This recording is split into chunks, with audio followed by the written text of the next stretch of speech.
ఆయన నమస్తే. మీ పేరు? పవన్. ఎక్కడన్నా? పిఠాపురం.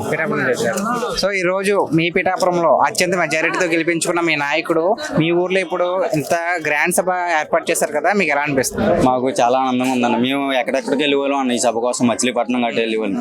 అలాంటిది మా దగ్గర ఇది పెట్టడం వల్ల మాకు చాలా ఆనందంగా ఉన్నాం. అటు చూస్తున్నట్లయితే ఈ రోడ్లు మీకు బాగా తెలుసు.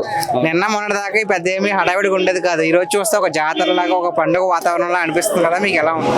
మాకు ఆయన ఎప్పుడైతే ఎమ్మెల్యే కింద నిలబడ్డారో ఆ రోజు నుంచి పండగలాగా ఉందన్న. ఇప్పుడు ఇంకా చాలా పండగలా ఉందన్న మాకు ఇక్కడ. ఇప్పుడు ఎలా ఉంది పరిపాలన అయింది? పరిపాలన చాలా బాగుందన్న. మాకు రోడ్ల అభివృద్ధి గట్ట మొత్తం అన్ని జరుగుతున్నాయన్న.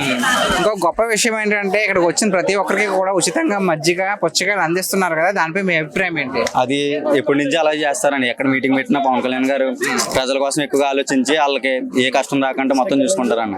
ఇప్పుడు సో ఇప్పుడు ప్రజెంట్ అయితే డిప్యూటీ సీఎం గా ఉన్నారు కదా, నెక్స్ట్ సీఎం అయ్యే ఛాన్స్ ఏమైనా ఉందంటారా? ఛాన్స్ డెఫినెట్లీ ఉంటదన్న. ఆ ఛాన్స్ మాకు లాస్ట్ టైం ఓటు లేదని మొన్నసారి ఓటు వచ్చింది. మాలాంటి యూత్ ఇంకా చిన్న వాళ్ళు అంటారు కదా, వాళ్ళు కూడా వస్తుంది. ఈయన పరిపాలన కూడా బాగుంది కాబట్టి డెఫినెట్ గా సీఎం కుర్చీ అవుతుంది అన్న ఎప్పుడైనా.